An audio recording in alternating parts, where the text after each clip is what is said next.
Hi, welcome to Troweling Down, Biblical Archaeology for the 21st Century.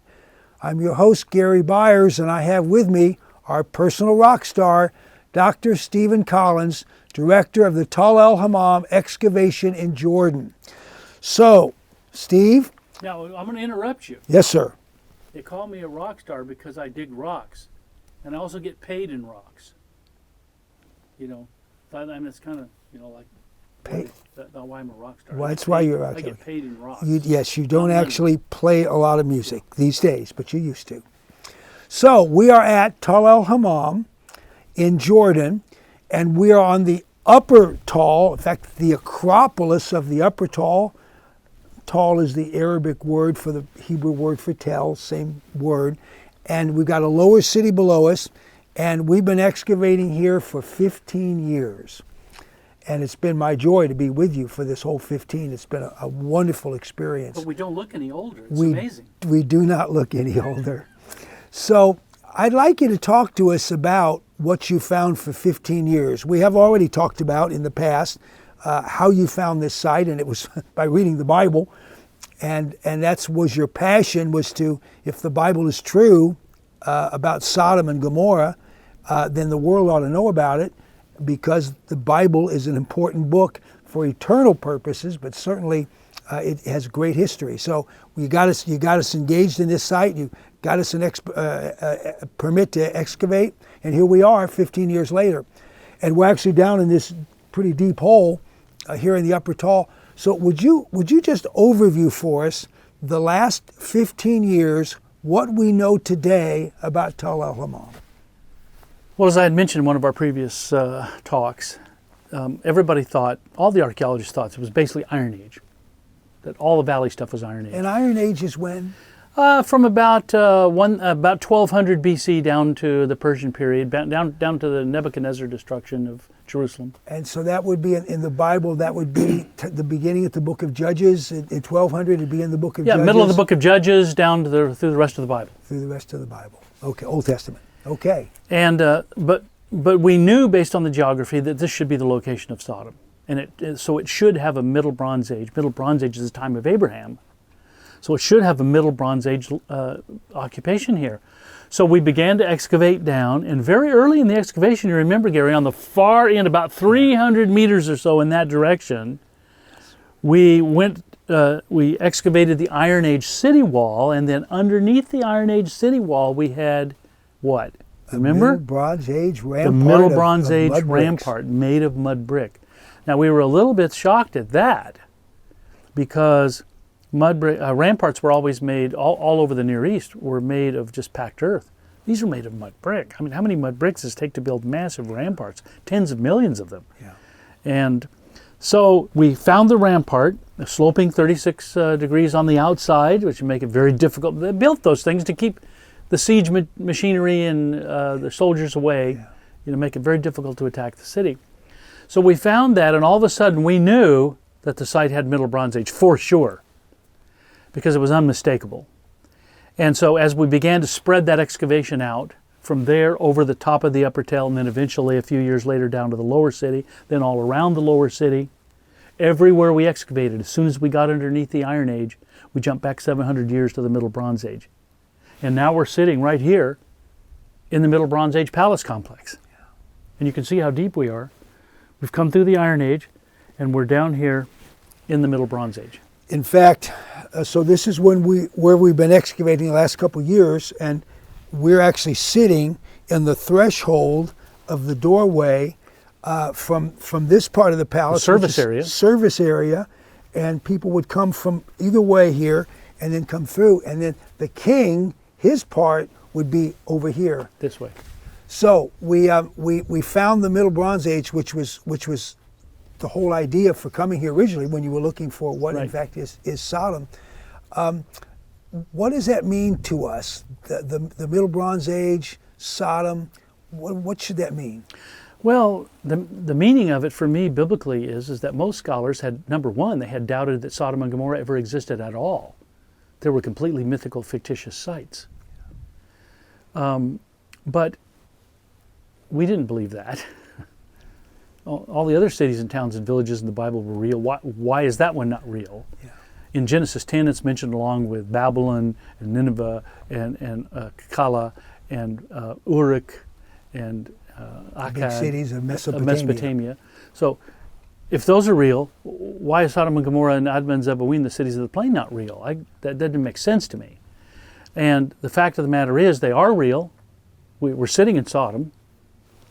Gomorrah is a kilometer or so up the road. Admah and Zeboim are 6 kilometers up the road from here. And so all the cities are here. They were all destroyed at exactly the same time by a violent, violent cosmic event. It was so violent, in fact, that it sheared. You see the tops of the mud brick walls here, how high they are?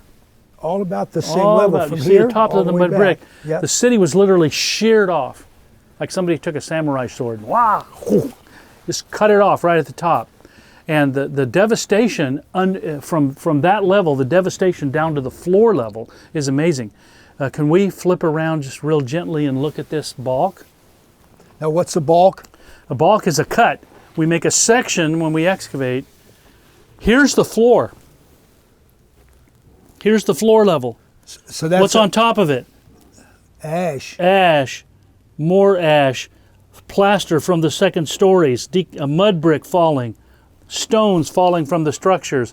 More ash. Ash, because this is a multi-story structure. All the way up to here. That right there is a full meter or more of the Middle Bronze Age destruction.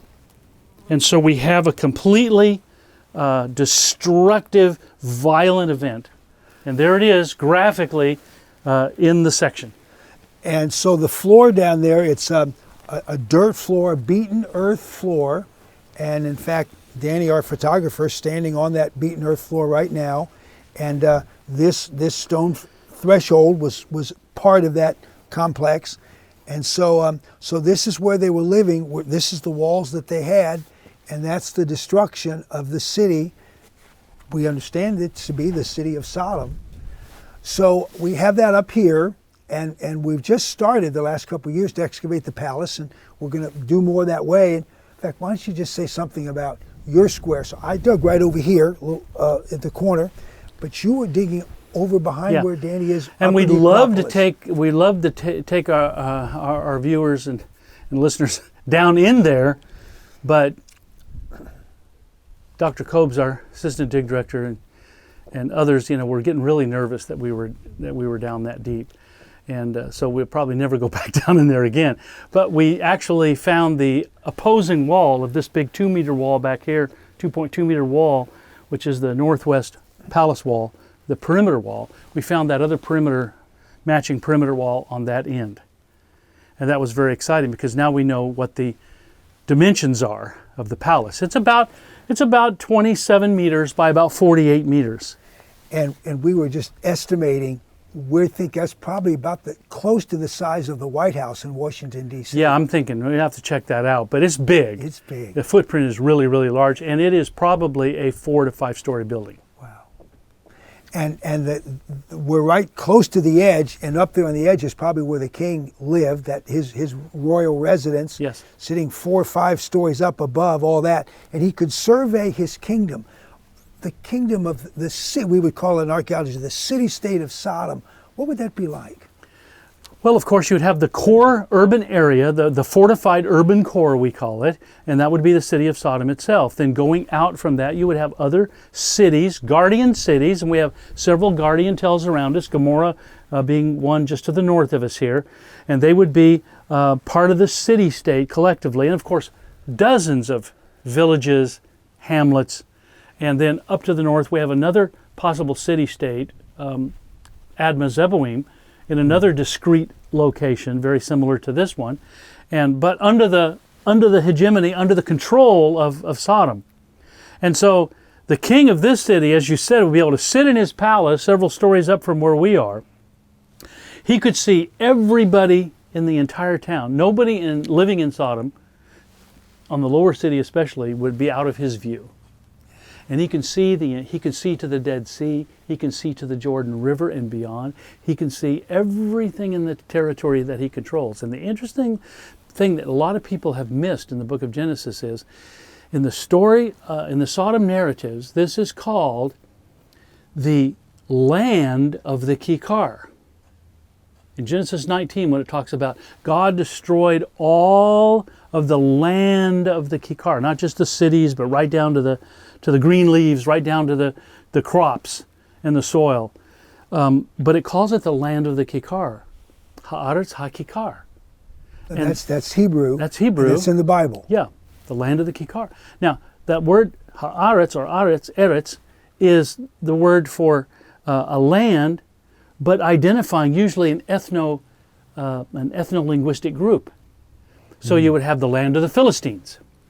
You'd have the land of Israel. You'd have the land of the Moabites. You'd have the land of the Midianites, and so on. The land of. So if it refers to the land of the Kikar, what is that telling us? It's a civilization center that has its own unique social identity as a political entity. And that's actually embedded in the book of Genesis. And that entity would be the kingdom, the city-state of Sodom. So we have this palace area, which is just so cool to us. We had just down the way here, 100 meters, we had a Middle Bronze Age house, and in the floor of that house you found an infant burial in a jar burial, and this was typical. It's probably a sacrificial victim, where you take a small child, you sacrifice it, put it in a jar with a couple of offerings. In this case, it was a nice little piriform juglet. There was a piece of almost a little grinding stone, a piece of a taboon, a piece of an oven, a few things, memorial things, and you bury it in the floor of your house. So that was probably the house that the child grew up in. Yes. And how old roughly would this be? I was an infant. It's probably less than, just a few months old. Wow. And now when you bury them in a jar, typically the bottom of the jar has been cut off or it made special, and you would slide the body in the bottom end of the jar. Is that right? Yeah. This one actually probably went in. The Middle Bronze Age jars have a bigger opening. Big opening in the top. And so it was slid in. Yeah. Well, that's kind of gruesome. And because the Bible talks about when Joshua came into the land, the divine order to cleanse the land of the occupants of the land, and we're sort of horrified. People are horrified by that, but we have to understand the level of degeneracy of even the religion of the people of this region during that time, where they're sacrificing, and there's many worse things than this, where they're actually sacrificing their own children to their gods. All right, well, this is the upper city. And then the lower city, we excavated down there for 5 years or so. And down there, we had some amazing Middle Bronze Age discoveries, one in particular. Well, the most important one, I think, from that perspective is because the Bible says Lot sat in the gateway of Sodom. Finding that particular gateway was always real high on my wish list. Yes. And so we finally, after excavating many years down there, we finally found the gateway. It was really after Dr. Rittmeyer came and said, well, dig here, move down the wall, move here, and we finally found it. So we found the gate, and it's very interesting that it's a pillared gateway. It's a columned hallway, reminiscent of the Minoan palaces of the palatial period in Crete. And not only that, but this is the gate. This is the Middle Bronze Age gateway that's connected to the 4 to 5 meter thick city wall that surrounds the lower city. It's the gate. And so we all had to, of course, there's a bench there, a stone bench in the gateway, and we all had to go sit in the gateway of Sodom, like Lot did. But my point is that we discovered a very specific piece of architecture that's mentioned in the biblical text. Yeah. And so there it is. And so that was a great discovery. Many other discoveries, of course, but that was particularly sweet. Yeah. So the site, the full size of the site that was the city of Sodom, King Bera, the full size of the site would be how big? The fortified footprint is 62 acres. 62 acres within a city wall, and the city wall was how big? The MB wall, the Middle Bronze Age wall, is about 4 to 5 meters thick. The earlier wall that would go back to take us back to Genesis 10, that wall is 5 to 6 meters thick. Wow. So it's a huge wall. And 4 meters thick, how tall would that be probably? The architects say probably multiply that by 3. So if it's 4 meters wide, it's 12 meters tall. This was a major city in Bible days, in Abraham's day. And actually, we found out that there was like 1,700 years of continuous occupation at this site, which ended in Abraham's day. Yeah. And if you make a comparison of the sizes, you get the sense of the importance. Jerusalem, remember Melchizedek's Jerusalem at the time of the Middle Bronze Age, same as the time of Abraham, is about 10 to 12 acres. Wow. And we've got 62 acres inside the city wall, and we have occupation spreading beyond that, probably up to 150, 200 acres. And so some of that's maybe farmland, but a lot of villages and towns immediately connected to the tell. So you can see how much bigger Sodom was. In fact, Sodom is, for many hundreds of years, is the largest Bronze Age city in the entire southern Levant, that is Israel or Jordan. And we get to dig it. What a great privilege it is for us to be here and do this. We got more to tell about it. Next week we'll talk some more. Thank you for this wonderful input. Thanks for the privilege of getting to be at this wonderful site. And thanks for 15 years of digging with you. It's been great. Been my pleasure, Gary. See you again soon.